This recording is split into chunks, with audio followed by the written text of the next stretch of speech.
My dear friends, welcome in Vision chemistry classes. आज की class में क्लास 10th साइंस से एक क्वेश्चन पढ़ेंगे। सक्रियता श्रेणी किसे कहते हैं। क्वेश्चन देखें, सक्रियता श्रेणी किसे कहते हैं। ओके, तो सक्रियता श्रेणी के बारे में पढ़ेंगे। देखें, इसका डिटेल देखते हैं। इसके पहले जिन लोग मेरे चैनल में नए हों तो चैनल को जरूर सब्सक्राइब कर लीजिए और मेरा सहयोग कीजिए और देखिए सक्रियता श्रेणी का डिटेल। ठीक है, तो देखें यहाँ पर वह सूची जिसमें सामान्य धातुओं को उनके घटते हुए क्रियाशीलता के क्रम में व्यवस्थित किया जाता है, सक्रियता श्रेणी कहलाती है। एक बार फिर से देखें, वह सूची जिसमें सामान्य धातुओं को उनके घटते हुए क्रियाशीलता के क्रम में व्यवस्थित किया जाता है, सक्रियता श्रेणी कहलाती है। ओके, तो इस तरीके से अपन को ये समझ में आ रहा है कि जब सामान्य धातुओं को क्रियाशीलता के घटते क्रम में व्यवस्थित कर लेने पर जो सूची तैयार होगी, जो श्रेणी तैयार होगी, उसे क्या कहेंगे? सक्रियता श्रेणी कहेंगे। ओके, मतलब सक्रियता श्रेणी क्या हुई? जब सामान्य धातुओं को उनकी क्रियाशीलता के घटते क्रम में व्यवस्थित कर लेंगे तो उस श्रेणी को कहते हैं सक्रियता श्रेणी। एक बार फिर से समझिए, वह सूची जिसमें सामान्य धातुओं को उनके घटते हुए क्रियाशीलता के क्रम में व्यवस्थित किया जाता है, सक्रियता श्रेणी कहलाती है। ओके, अब मैं आपको सक्रियता श्रेणी के बारे में दिखा रहा हूं। सक्रियता श्रेणी कैसी होती है, बहुत ही आसान ट्रिक बताऊंगा। बने रहिए वीडियो में और देखिए सक्रियता श्रेणी कैसी है। ठीक है, अब देखें, यहां पर देखते हैं सबसे पहले सक्रियता श्रेणी कैसे बनी है। ठीक है, यहां पर देखें, पहला कॉलम बना हुआ है तत्वों के संकेत एवं नाम, दूसरा कॉलम बना है क्रियाशीलता। ये लाइन देखें, नीचे की तरफ एरो है, मतलब ऊपर से नीचे की तरफ आएंगे।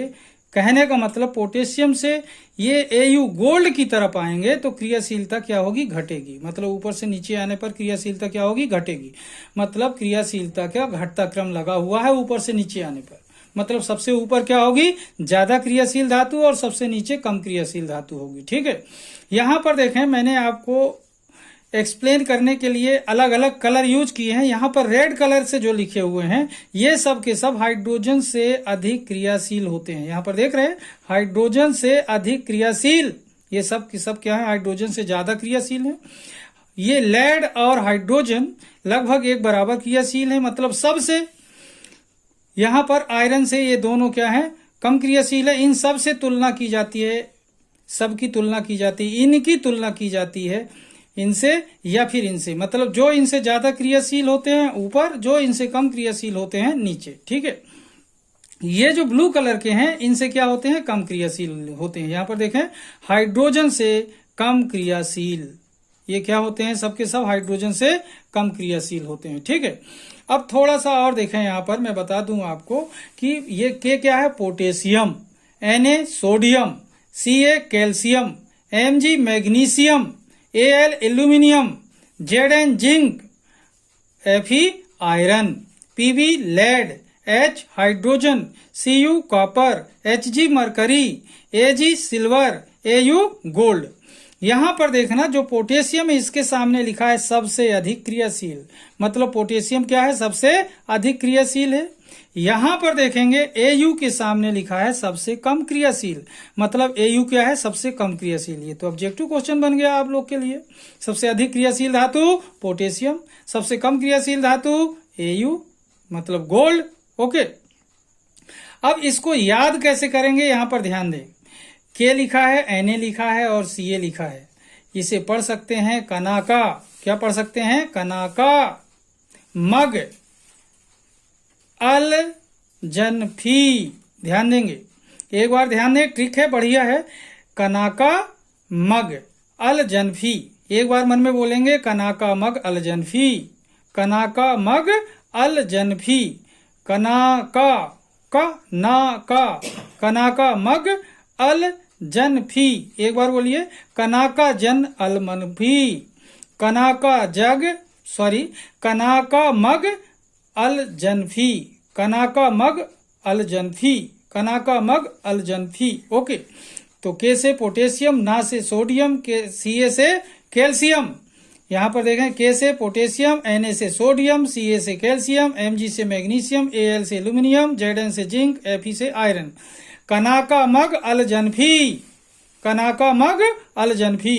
फिर बाद में बोल देंगे PbH, कनाका मग अलजनफी PbH।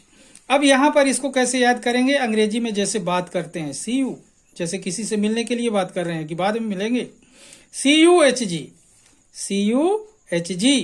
फिर बोलते हैं जैसे किसी से बात करना हो, बुलाते हैं Ag, Au, Ag, Au। तो यहाँ पर क्या होगा, CuHg, Ag, Au, CuHg, Ag, Au। इस तरीके से बहुत आसानी से याद होता है, ध्यान देंगे।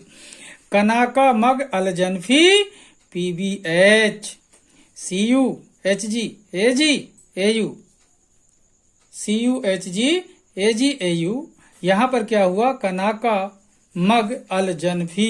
एक बार में बोलेंगे, कनाका मग अलजनफी PbH, CuHg, Ag, Au। ठीक है, इस तरीके से बहुत ही आसानी से आपको याद हो जाएगा। ठीक है, तो ये क्या हुई, सक्रियता श्रेणी, और इसे आसान करने का बहुत ही आसान तरीका। आप लोग देख रहे हैं कि ऊपर से नीचे जाएंगे तो क्रियाशीलता घटती है। यहाँ पर Au जो है तो सबसे कम क्रियाशील है। अगर क्वेश्चन आता है सबसे कम क्रियाशील धातु का नाम लिखिए तो Au, मतलब गोल्ड।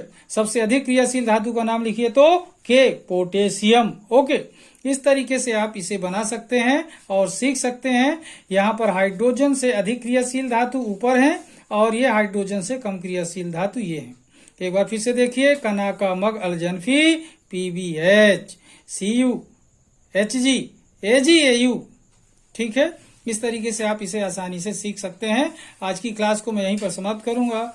जिन लोग मेरे चैनल में नए हों तो चैनल को जरूर सब्सक्राइब कर लीजिए, और यदि वीडियो पसंद आए तो लाइक कीजिए और शेयर करना मत भूलिए। तब तक के लिए धन्यवाद। जय हिंद, जय भारत।